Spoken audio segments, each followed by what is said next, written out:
Hello, আমি কামরুদ্দিন বিভব. Welcome to webacademybd.org. HTML5 and CSS3 beginner Bangla tutorial 25. So আমরা এই টিউটোরিয়াল দেখব টেবিল সম্পর্কে ধারণা নিব. আমি নোটপ্যাডে চলে যাই. প্রথমত আমি টেবিলের ট্যাগ নিই, টেবিল ট্যাগ.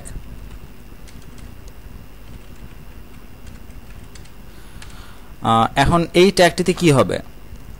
সাপোজ আমি এই ট্যাগটিতে লিখলাম হ্যালো. দেখেন ব্রাউজারে হ্যালো শো করতেছে. এটা কি কারণে? নোটপ্যাড প্লাস প্লাস একটি টেক্সট এডিটর. এই হ্যালোটি একটি টেক্সট এডিটরে আমি লিখেছি, তা সেজন্য শো হচ্ছে. হ্যাঁ, আপনার টেবিল ট্যাগটি কোনো এফেক্ট করে না এই হ্যালোর উপর. সো টেবিলের মধ্যে দুটি ভাগ আছে, একটি হচ্ছে টেবিল র আর একটি হচ্ছে টেবিল ডাটা. সো আমি প্রথমে টেবিল র নিচ্ছি. টেবিল র, TR স্ট্যান্ড ফর টেবিল র. TR দ্বারা টেবিল র বোঝানো হয়েছে. আর এই টেবিল র এর ভিতরে থাকবে টেবিল ডাটা. প্রত্যেকটা র এর ভিতরে একটি ডাটা থাকবে. হ্যাঁ, আর প্রত্যেকটা ডাটা একটি কলাম হবে. এটাকে আমি সাজাই, এভাবে থাকুক, লাইক বিভব, মহান, মাসুদ. ওকে, রান করতেছি আমি. দেখেন পাশাপাশি আসছে বিভব, মোহন অ্যান্ড মাসুদ. টেবিল র TR এটি একটি কলাম, এই সোজাসুজি একটি কলাম. আর বিভব একটি সোজাসুজি একটি র, পুরাটা একটি র. আর বিভব একটি ডাটা কলাম, মোহন একটি ডাটা, মাসুদ একটি ডাটা. আরও ক্লিয়ারলি বুঝবেন, আমি এই টেবিল রটিকে জাস্ট টিআর থেকে জিনিসটিকে আবার কপি করি. দেখেন দুটি ভাগ, টেবিল র এখানে একটি, দুটি র নিলাম আমি. দুটি র এর ভিতরে তিনটি করে ডাটা আছে. সো আমি আবার করি. দেখেন বরাবর আসছে, এটি একটি ডাটা, বরাবর ডাটা, মোহন, মাসুদ. ওকে, আপনারা আরও ক্লিয়ারলি বুঝবেন. টেবিলের ভিতরে বর্ডার ধরবেন, বর্ডার 1 মিন্স বর্ডার 1 পিক্সেলে একটি পুরা টেবিল র এবং টেবিল ডাটার ভিতরে চারপাশ থেকে র একটি বর্ডার বসবে 1 পিক্সেলের. দেখেন এবার ভালো মতো ক্লিয়ারলি বুঝতে পারতেছেন হয়তোবা.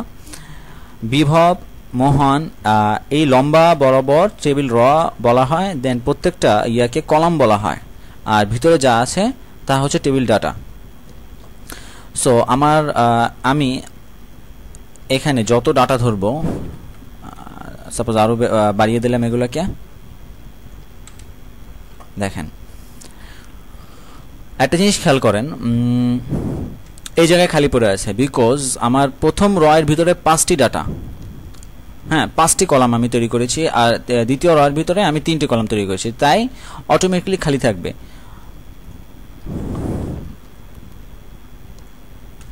ওকে, আর আমি এখন ক্যাপশন দেখাবো. পুরো টেবিলের ভিতরে একটা ক্যাপশন থাকবে.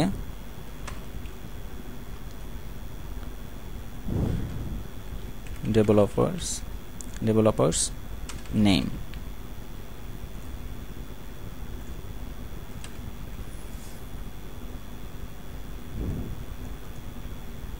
দেখতে পাচ্ছেন আপনারা, এটি ক্যাপশন আছে. আর টেবিল র, টেবিল ডাটা. ওকে, সো আমি আরও একটি টিয়ার নিই, আরেকটি র তৈরি করব আমি. আর এখন যেটি দেখাবো টেবিল হেড.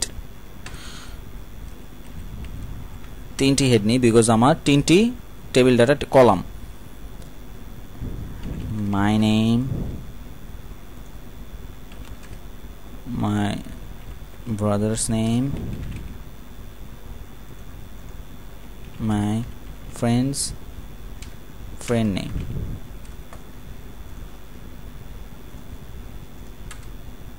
দেখেন আমার নাম, এটি হেডার তৈরি করলাম. মাই নেমের ভিতরে আমার নাম, মাই ব্রাদার নেমের ভিতরে আমার ভাইয়ের নাম, আর মাই ফ্রেন্ড নেমের ভিতরে আমার ফ্রেন্ডের নাম. সেম এভাবে আপনি টেবিলের কাজটি করতে পারেন. হ্যাঁ, আরও ক্লিয়ারলি বুঝাতে. ওকে, আর আমি আরও ক্লিয়ারলি কাজগুলো করি.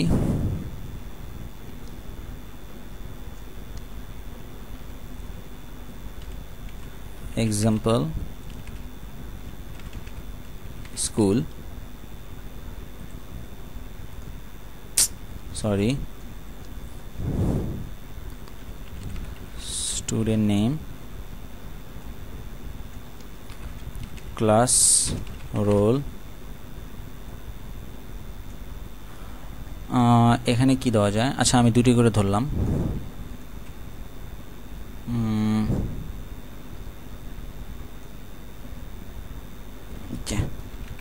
এক্সাম্পল, কোনো কিছু মাথায় আসতেছে না, সরি। স্টুডেন্ট নেম, বিভব, ক্লাস রোল 23,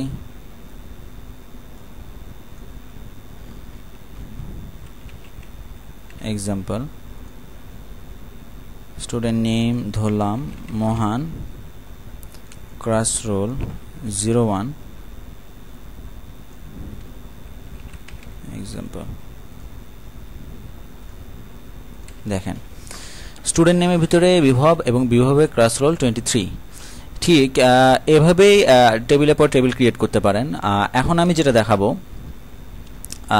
র স্প্যান অ্যান্ড কল স্প্যান, ঠিক আছে। আপনাদের এই সমস্যাটি হতে পারে, ধরেন সোশিয়াল, যে এই স্টুডেন্টরা কি সোশিয়াল ইউজ করতেছে,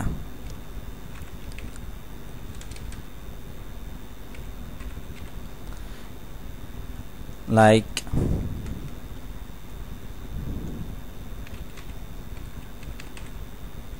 সবাই ফেসবুক ইউজ করতেছে। এখন দেখেন ফেসবুক বিহবি ইউজ করতেছে, মোহনও ইউজ করতেছে। হ্যাঁ, এখন আপনি চাচ্ছেন যে ভেঙে ভেঙে দুইবার লিখতে হবে কেন? হ্যাঁ, একটি জিনিস এই দেখেন এক্সাম্পলটি দুইবার লিখতে হবে কেন? আমি একবারই লিখি যে প্রত্যেকজন ফেসবুক ইউজ করতেছে। এটা কি করতে পারবেন আপনি? দেখেন এখানে আমার কলাম যখন দুটি, আমার দুইটি কলামকে ফেসবুক এই একটি কলাম এবং দুইটি কলাম, হ্যাঁ মানে প্রথম কলাম এবং সেকেন্ড কলামকে যখন ফিল আপ করবে, সেজন্য আমি ধরবো কল স্প্যান ইকুয়াল টু 2। যদি তিনটি কলাম হতো তাহলে 3 ধরতাম, যদি চারটি হতো 4 ধরতাম, সরি র স্প্যান হবে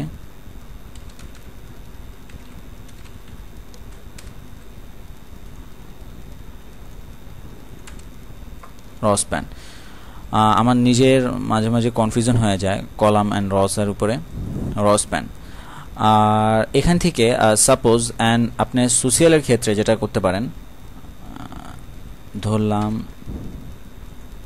দেন এখানে কল স্প্যান।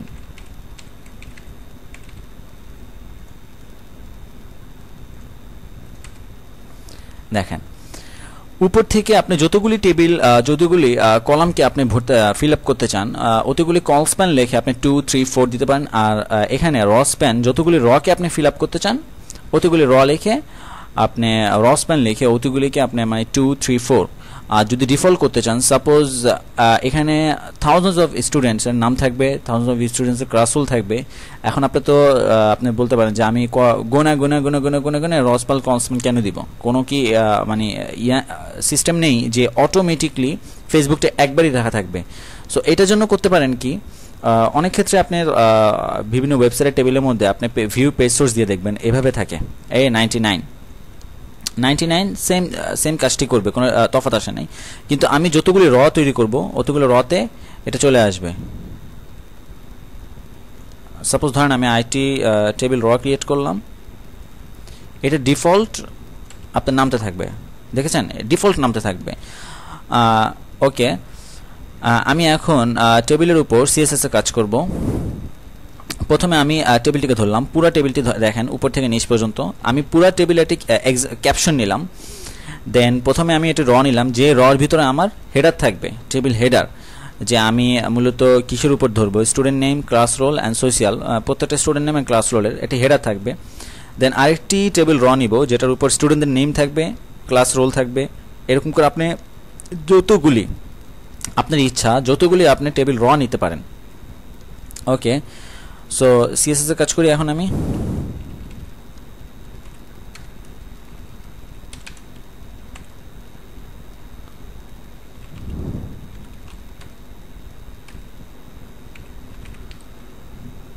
পুরো টেবিলের 0 পিক্সেল করতে পারেন আপনি এভাবে। দেখেন পাশ থেকে আপনার যেই ফিল দাগটি ওটা চলে গিয়েছে। দেন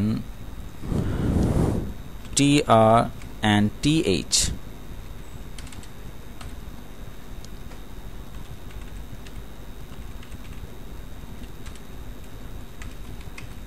ব্যাকগ্রাউন্ড কালার। দেখেন প্রত্যেকটা TR এর THT TR and THT এর ব্যাকগ্রাউন্ড কালার চেঞ্জ হলো। অ্যান্ড বাকিগুলো আমি TR and TD background colour green দিব আমি, অ্যান্ড কালার হোয়াইট দিব।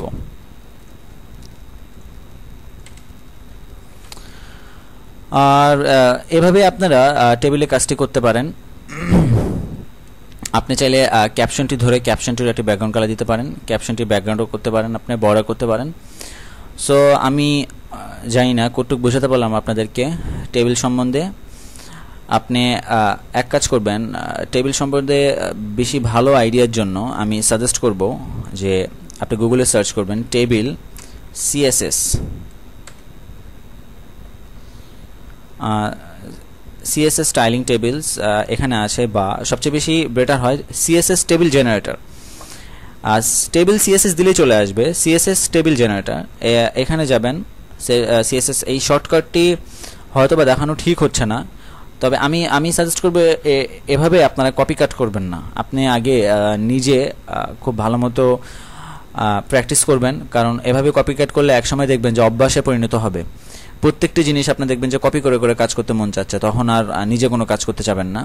দেখেন এখানে ডিভ ধরে নিয়েছে পুরা টেবিলটিকে। হ্যাঁ, টেবিল এই যে TR TD আপনার এখানে আপনি নিজের মতো করে কালার চুজ করতে পারবেন, এখান থেকে আপনি জাস্ট টেবিলটিকে কপি করে HTML এর মধ্যে কপি করবেন। আমি দেখাচ্ছি, ধরলাম আমি এটিকে Ctrl+C করে কপি নিলাম, পুরা টেবিলটিকে আমি এখানে কপি করে ফেললাম, সেভ। অ্যান্ড আমি স্টাইলটাকে নিয়ে আসবো। দেখেন এখান থেকে আপনার CSS কোডটিকে এখন কপি করব।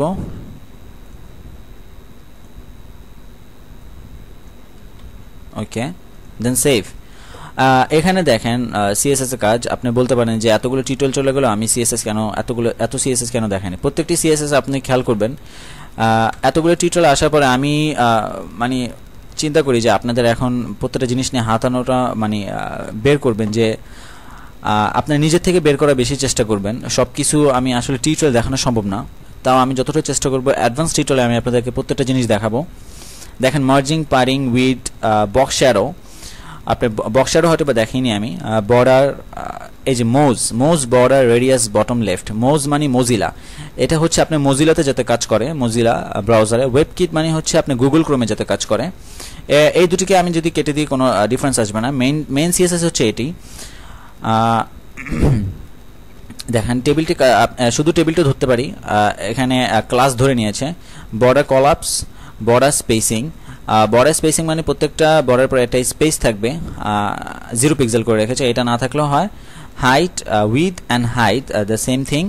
উইথ হচ্ছে আপনার পাশ থেকে চড়া হবে, আর হাইট হচ্ছে লম্বা থেকে। মার্জিন, পারিং এগুলো তো সেম জিনিস। বর্ডার বটম রাইট, রেডিয়াস মানে হচ্ছে আপনার চারপাশ থেকে ঘুরানো যদি থাকে 5 পিক্সেল আমি দিয়ে দিই। দেখেন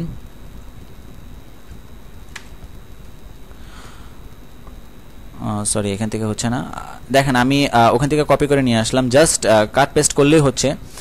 তো আমি লাস্ট চাইল্ড, ফার্স্ট চাইল্ড আমি আপনাদেরকে এর আগে টিউটোরিয়ালে দেখিয়েছি। হভার সম্পর্কে এর আগে টিউটোরিয়াল দেখিয়েছি। এটা হয়তো বা দেখিয়ে নিই আমি আপনাদেরকে। অড অ্যান্ড ইভেন্ট, এই দুটি কাজ আমি আপনাদেরকে অ্যাডভান্স টিউটোরিয়াল দেখাবো। অড ইভেন্টের মাধ্যমে আপনি দেখেন একটি র সাদা, দেন দ্বিতীয়টি র, এটা কি কালার বলা হয়, ধরলাম কমলা, সাদা কমলা। এটা অড অ্যান্ড ইভেন্টের মাধ্যমে শর্টকাটলি করা যায়। সো যাই হোক, এই টিউটোরিয়াল আজকে এটুক পর্যন্তই। আমি আশা করব আপনারা আমার টিউটোরিয়াল দেখে আপনারা নিজেরা প্র্যাকটিস করবেন, কপি কাট না করে। যখন নিজের প্রতি কনফিডেন্স থাকবে দেন কপি পেস্ট করতে পারেন, যে আরও শেখার জন্য, শর্টকাট মারার জন্য না। যাই হোক, thank you for watching, see you on next tutorial.